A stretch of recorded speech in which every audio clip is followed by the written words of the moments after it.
I'm Anthony DiMoro, and this is another edition of Ranters Insider, right here courtesy of sportsrants.com. Today we're going to go over a plethora of things, but first and foremost, we're back here at the Ranters Insider after a brief hiatus. Just had to take a little break, get everything all in line, but now we are out and rolling again, and we have a ton of topics to discuss, including who we are going to spotlight out of all our bloggers on sportsrants.com. Who is going to land in our blogger spotlight? You're going to have to wait until the end of the show to find out who we're spotlighting. Is it you? Wait and see. First and foremost, let's take a little adventure into the world of the NFL. And a lot of MVP talk is coming about now, and a lot of people are saying that Peyton Manning should land another MVP award. And it got me to thinking, does Peyton Manning really deserve to be in the MVP talks this season? Sure, he's coming off a horrific, perhaps career-threatening injury and really impressing people with how he's bounced back since being out of football for almost up to a year. And sure, he's taken the Denver Broncos and made some noise, but let's face facts here. The Broncos aren't burning down the bridges in the NFL. They aren't really tearing down the house. They're an average middle-of-the-pack team. And to be honest, Peyton Manning has taken a team that was in the playoffs last season and is performing with them. So weapons built in already to succeed. Offensive system that's been established as successful, and a team that has playoff experience. And while I'm not knocking Peyton Manning's injury and the impressive nature of his comeback and how he's performed, I'm also not giving him my MVP vote. For me, if you take Peyton Manning out of the Denver Broncos, as Tim Tebow proved last season, the Broncos can still find success. And if you look at the Broncos' record right now, indications say that if they inserted another quarterback, they'd be able to reach that mediocre success. And that isn't a knock on Peyton Manning, but a knock on people's views of the MVP. The MVP should be somebody that when you take them out of a lineup, it significantly impacts the success of that team. If you take Tom Brady out of New England with his performance, or the Patriots the same. I believe if you take Peyton Manning out of the Denver Broncos lineup, you can still get mediocre production, similar to the production they're already getting from Peyton Manning. Now, by the same reasoning that a lot of Broncos fans out there who may be looking at me a little bit cross-eyed right now, but a lot of people out there may be looking at me saying, well, give me some comparable people who you'd pick as MVP. Well, if I was thinking along the same lines and qualifications as Broncos fans are for Denver's Peyton Manning to be the MVP, then those same should apply to rookies Ryan Tannehill out of Miami or RG3 out of Washington. They're putting up similar numbers, and in Ryan Tannehill's case, he's working with far less talent. So, and maintaining a similar record to the Broncos' Manning. So, arguments should say that Ryan Tannehill should get just as much MVP consideration as Peyton Manning. Am I being serious? No. I'm trying to point out that Peyton Manning is the biggest name amongst all the names out there, but that doesn't necessarily mean he should be a lock for the MVP, or that other players putting up similar production or similar stats and numbers should be ignored. You need to look at the full situation instead of looking at who the star is and basing your opinions off of that. We all expected Peyton Manning to do well, and he is doing well. Some of us expected him not to bounce back at all, and that is proving to be an erroneous opinion. My point being is Peyton Manning is not putting up an MVP performance when you compare him statistically and performance-wise against every other quarterback in the league. As far as every other player in the league who should be MVP, I'm going to hold out a little bit. I mean, we're still early in the season, so my MVP vote's going to sway a little bit. But if you're going to ask me and hard press me for somebody to be an MVP favorite, you got to go with J.J. Watt in Houston. Defensive players rarely win the MVP award, if ever. And J.J. Watt's impact on the Houston Texans team that is now in the driver's seat in the AFC as far as I'm concerned should be considered. Also, you need to look at the Atlanta Falcons and what Matt Ryan's doing out there. the Falcons have been lighting the NFC up and kind of flying under the radar. Why is that? They aren't the sexy pick. Why is that?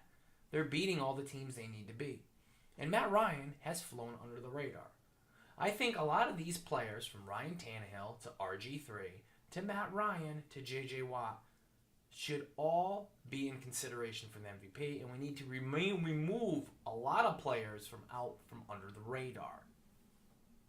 All right, let's switch gears a little bit and let's get into the MLB. We all know the New York Yankees have a long offseason ahead of them, full of decisions, hard-pressing topics, and how to improve.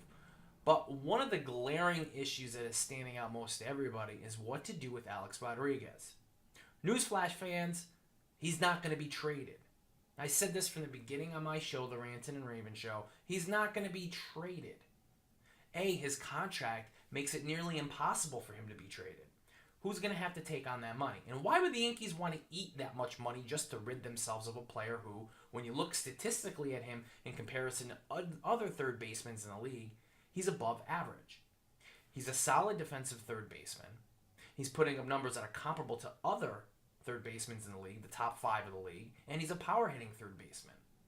And if you project his production this season to a full season, because it was cut short due to injuries, you're looking at about close to 30 home runs and a 280 average. And I think a lot of teams in the majors would take that.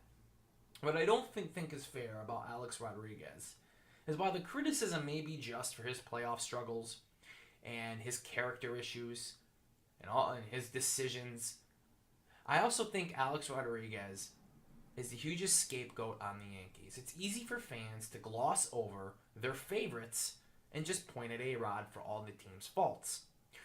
Hardly did I see Robinson Cano hustling down the first baseline to beat out a throw in the ALCS.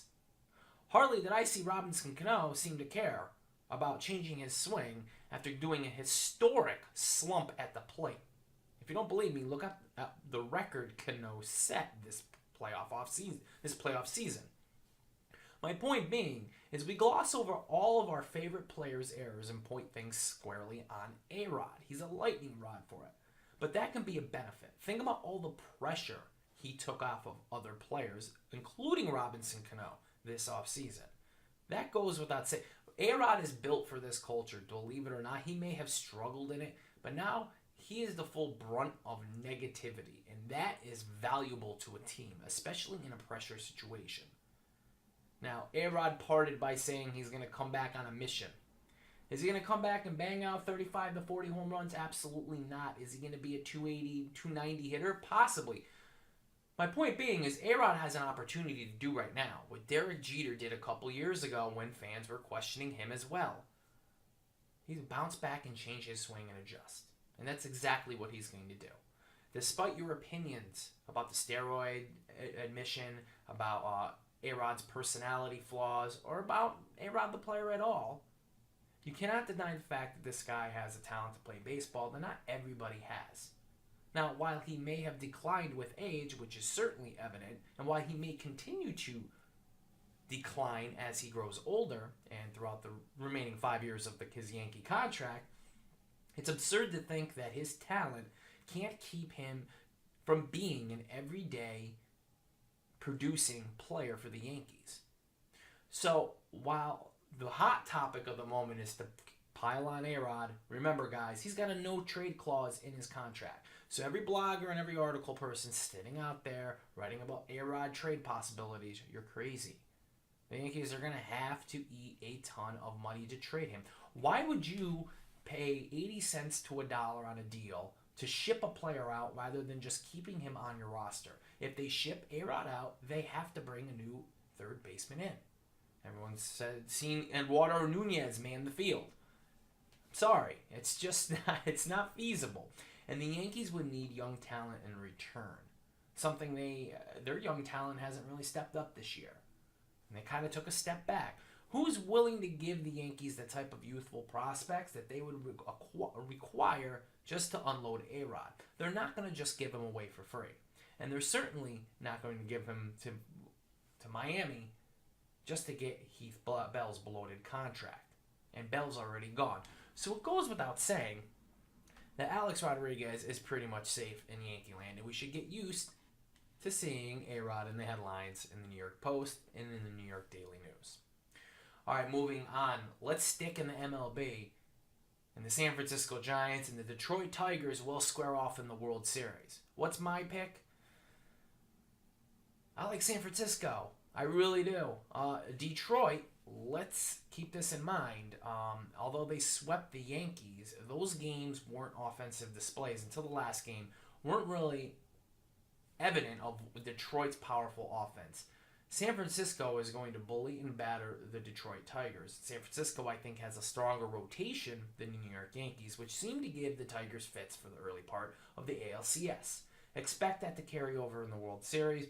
I'm calling the Giants in 6, and those are going to be my pick for the World Series championship. All right, let's span the globe and go on over to cycling. Yes, we're talking cycling here. Lance Armstrong has been stripped 7 of his Tour de France titles. What do I think of this? I really don't care. Yes, I'm a sports radio host. Yes, I talk sports. I own a sports media company, but I don't really care about Lance Armstrong. Because unlike all of the other steroid admissions or accusations towards Barry Bonds, towards Mark McGwire, towards Alex Rodriguez, Sammy Sosa, Manny Ramirez, the list goes on and on and on. Unlike all of them, Lance Armstrong seems the least selfish out of all of them. And I refuse to hang him on a cross and crucify him if he did not use performance-enhancing drugs. Because what he did with his fame is far more important than what he did in the sport of cycling. His Live Strong campaign and everything he's been an advocate for over the years, raising money for, speaks volumes. And it should never, ever be deterred for what he did in a sport. Whether he cheated, whether he didn't, cycling isn't on the American radar. Therefore, cycling shouldn't be used to tear down something that Lance Armstrong built into a positive. He took his career, and instead of cashing in $250 million contracts like Alex Rodriguez, and in the middle of the game, flirting with a lady and passing her numbers during a playoff game, Lance Armstrong was a fighter. Lance Armstrong was a hero to most, and Lance Armstrong did a lot of positives.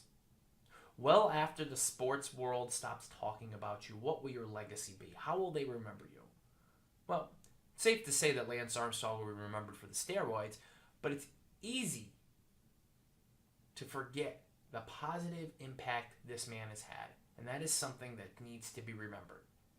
It's easy to witch hunt him for all the steroid allegations to tear him down and take his titles away, but what they can never take away is what Lance Armstrong did for society and humanity. And that, sports fans, is something we should never forget. Shame on Lance Armstrong if he did cheat, but let's not crucify him in the same manner we have Barry Bonds or Roger Clemens or even Alex Rodriguez. Because at the end of the day, Lance Armstrong really did positive, and he really did impact a lot of lives for the better. All right, so we asked in the beginning of the show, folks, who is making my spotlight this week? And last time we had an edition of the Ranters Insider, we had the Cope sisters. We focused on their blog. Well, this week, I'm going to focus on a blogger who's in our featured blog section. They're a featured blog on Sports Rants, and he's actually pretty active. So if you're a wrestling fan, if you're a general sports fan and you want constant updates, Overtime with Dan Soden is definitely the way to do to get all your information, to get all your rumors and updates. Dan's pretty active. He's blogging almost several times a day. So remember, go on over to Overtime with Dan Soden. You can see the link right there. And click on it and bookmark it. It's a great thing, and that's why he's in our Ranters Spotlight this week. All right, guys, we're going to wrap things up, but before we do, I do want to say, make sure to tune into all our shows on Sports Rants Radio. We have a great lineup Monday through Friday. And even on Sunday, I host a show on Sunday where you can get all your sports talk and information, participate in the discussion, debates, throw your 2 cents in, or just rant. So come on over to sportsrants.com/radio. Find out when you can get on the air and make sure to tune in. And for all of you listening right now, don't forget to tune into my shows, The Rantin' and Raven Show, every Tuesday night at 7 p.m. Eastern Standard Time, And also on Sunday, 11 a.m. Eastern Standard Time is my show Game Day Live with Anthony DiMoro. Make sure to tune in to both of them. They're pretty kick-ass. So I'm Anthony DiMoro. This has been another edition of Ranters Insider. And trust me, guys, sorry for the brief hiatus, but we'll be back at it stronger than ever next week.